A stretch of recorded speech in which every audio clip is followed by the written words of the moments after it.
So here's how we can remove the most used apps on the iPhone. So let me talk about it. And if this is your first time on Foxtecc, you can consider subscribing for more videos like this one.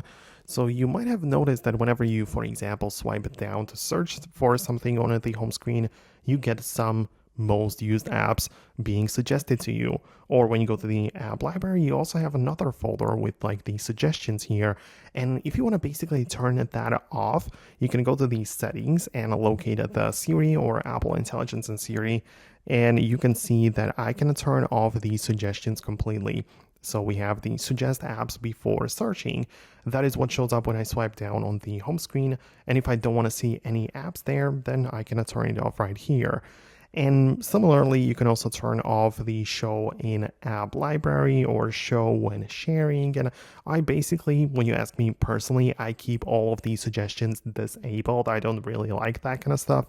And you can also do it the same way if you prefer, or at least give it a try. So that's how you can remove the most used apps section as well. One more thing about it is that there's also a widget for these suggestions, which gets like updated based on your most used apps. And if you don't want to use that, obviously you can also remove the widget.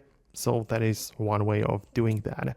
Another thing I wanted to show you is, of course, that we have the thing called the screen time menu, and there you get to see which apps you're using the most. And as well, if you feel like you're using some app a little too much, you can also just remove the app completely from your device, but that's like a completely different approach. So I hope I could guide you through it. Let me know if there are things you wanted to do and it did actually. So let me know about that. Hit the thumbs up if it worked, and I hopefully get to see you later in the future videos too.